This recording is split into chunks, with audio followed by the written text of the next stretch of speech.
So I'm back to do another video on the topic of my last video, which was dealing with an increase in 17 types of cancers in the Gen X and millennial generations, who are actually, come to find out, at a higher risk than what we traditionally thought, potentially the baby boomer generation, who were more likely to get these types of cancers.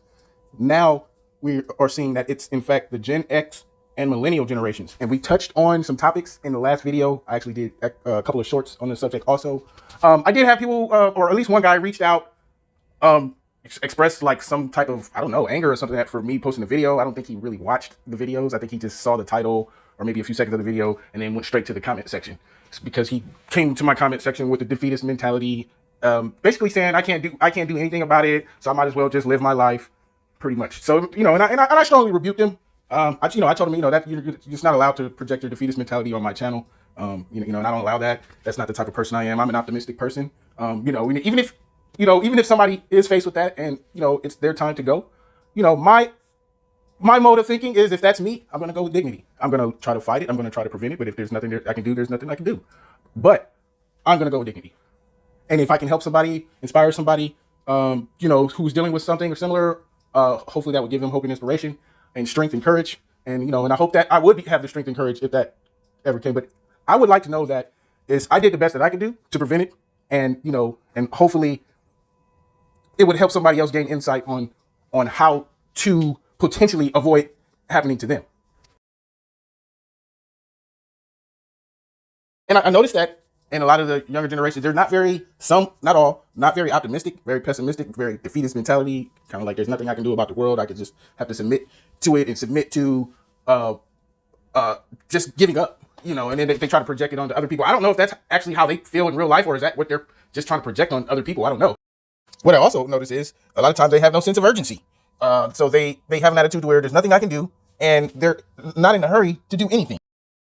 But I can't stand it. I can't be around those type of people because I'll never think like them. And then we'll always, if they continue to say things like that, it's kind of like we're always going to be at odds, because I'm going to constantly be pushing back against it. Not only to drown it out, but also to change their mind, because they're negatively trying to affect my mind. And so you have to send it right back at them. Notice this from a few YouTubers actually. One young lady, I think she's in maybe mid-20s to mid-30s. And the title of her video is "I Quit." And, I'm assuming it's a rant, but bam, 24,000 views. That's what catches the attention. Negative stuff, postulating about the end of the world, things of that nature is what draws their attention. Being positive, upbeat, and even trying to make change. People just say, "Oh, I can't do." But I have ways in this video that we're going to talk about that deal with prevention and thinking of a mode that some of you might not thought this is what could be causing cancer. But come to find out, here is another factor: hygiene. Yes, hygiene. I'm not saying no hygiene. I'm saying lack of potentially proper hygiene. One of those, and you would think colon cancer, you would think hygiene, like, oh, they're not washing their butt. It could be that too, but it's more so linked to oral hygiene. And we all know young people tend to not go to the dentist, whether they figure it's going to cost a lot of money, whether they feel they're too busy, whatever. They're not taking the best care of their oral health. It could be something as simple as they don't have dental coverage. I've seen studies that there's men who practice a riskier lifestyle tend to not want to even do the treatments, because they for the fear that it could hurt their sexual life, or the negative stigma that it could have on them with potential relationships. These are facts. You can look it up. I'm not trying to down anybody. This is what I found on my own research. Okay, there's an increase of HPV, which also can cause cancer. There's vaccines for the HPV. So that's why I'm saying a lot of these things, there are preventative measures in place, such as, and I talked about that in a video just before this, is going to the dentist, flossing your teeth. Gum health, gum disease is a silent killer out here. There's a study, if you've lost more than 4 teeth, it increases your risk of certain cancers. Tooth loss is also being linked to dementia. There's also early instances of early onset dementia happening in the world now. And so we also have to link the increase of homelessness and incarceration. How do these factors play into the whole issue of hygiene and the risk of a generation sort of being ravaged by these preventable diseases, just due to, it could boil down to, like I said, just not proper hygiene, not going to the dentist, not getting cleanings, not flossing, not brushing daily, we're all, so busy and so worried about money, money, money, and having multiple jobs. Are we actually taking care of ourselves? Some of these lifestyle choices that we have, we're smoking backwoods and drinking, and we're not worried about our oral health. And before we know it, you're 40 years old, and you've sort of neglected yourself, thinking that it's permissible to do in your youth, when it's not. Okay, your youth and your vitality, you got to maintain that at all costs, or as long as possible. And sitting down a lot, they say, is like the new smoking. Sitting down. A lot of us are starting to work from home. We are heavy into gaming. So you combine all of these factors: poor oral health. We're working multiple jobs, lack of sleep. We get off late night, go to 7-Eleven, and we buy a hot dog. And then we buy a beer or a soda, and that's what you drink. And then you eat that, you smoke a cigarette, and you go to sleep. You get a few hours of sleep, you get up in the morning, go to your next job. The whole time you're, not really properly, you could be brushing your teeth, but not really properly brushing the back of your teeth, and you got a floss back there. It's a lot. It can interrupt your busy schedule. But I'm telling you, it's gravely important not to neglect yourself, not to neglect your hygiene. Go see a dentist, go see a doctor, get your eyes checked, get your ears checked. Do what you have to do for yourself. Sometimes even try pampering yourself. Maybe sleep in on the weekend every once in a while. It's not all about the money. You are important, because when you have the longevity and then you have a quality of life about yourself, you can last the years, more healthy years. Now you're making money. Health is wealth. It's trying to hustle hard and trying to get this hustler boss mentality. It's killing us, because a lot of us aren't getting anywhere. Don't let me go into the stuff we do illegally to try to come up, and it backfires. Like, go check out the Omi videos. So just, and now, that's what I'm saying. We're trying to spread a more positive message out here, instead of, I'm so, it's like, we don't want to project negativity over these airwaves, because, like I said, those get the views.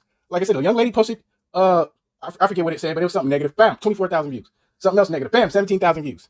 I post some groundbreaking positive information, maybe 50 people watches it. But, hopefully it'll catch on little by little, and the message will get out there. But don't come to my comment section complaining about me posting health tips. That's just so weird, man. And you will get a strong rebuke. You know what I'm saying? Like this.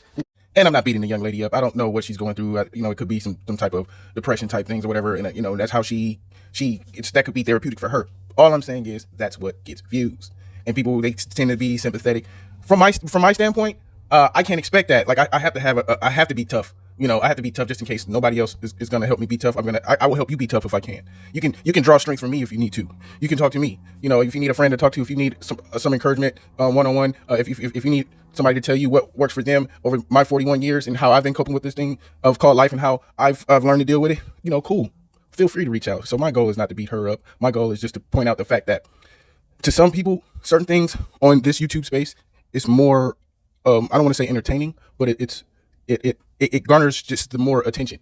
Young male, kind of 40, black guy, expected to be kind of tough, you know what I'm saying? And, me talking about emotions and feelings is kind of awkward to people, and health, it's kind of I'm expected to talk about more like, hood stuff, sometimes. And I understand that. And, it's kind of like, that's kind of the lens of YouTube. It could be more stereotypical, is what gets the views. Okay, now let's run down the list of extenuating circumstances from what we learned. Okay, we know that there is a genetic link, but outside of the genetic link, what other things are going on here? Okay, smoking, drinking, poor oral health, and or other hygiene could be contributing factors. Diet, the processed meats, okay, not eating enough leafy vegetables, not eating enough fibrous fruits and vegetables that, kind of lubricate the colon to have regular bowel movements. You shouldn't be going days or a week without having a bowel movement, man. You should be trying to have a bowel movement every morning. This is what I tend to like to do. That way I'm not out and about. I don't want to have to poop out and about. So I try to get regular and do it in the morning, have my coffee, and then I try to get it out of the way in the morning and get regular. And if I don't poop in the morning, something ain't right. I don't feel right, because I don't want to have to stop somewhere, some gas station, and poop. You're more stressed, when you're at home, and then having a stable home environment, man, limiting your stress, man, that'll have you constipated. The video also, the guy that's talking now, a vegan channel, he talked about how, just food matter being stuck to the wall of the colon. That's because of high fat, low fiber diet. And then something to do with, just stagnant meat and E. coli, and it can increase the risk of these things happening. Now, what is different in this generation, the Gen X and the Millennials? I can tell you this, that, and specifically the Millennials, they are getting married at a historically low rate. They do get married. They typically get married at an older age, 40 and above.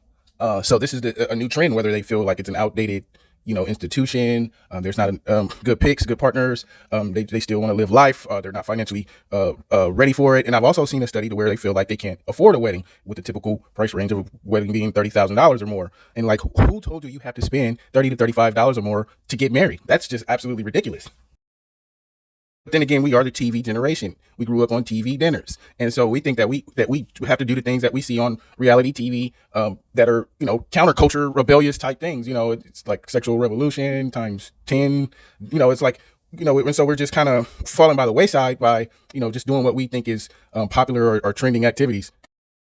But the fact of the matter is, the majority of new home buyers are married couples, and so what we're seeing is a generation of millennials who cannot get into the home ownership game.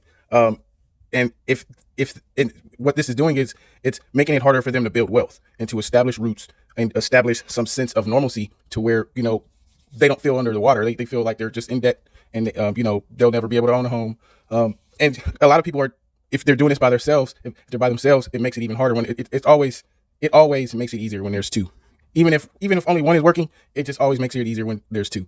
But a fact of the matter is, the 2 income household in today's age is very important. It is almost pivotal.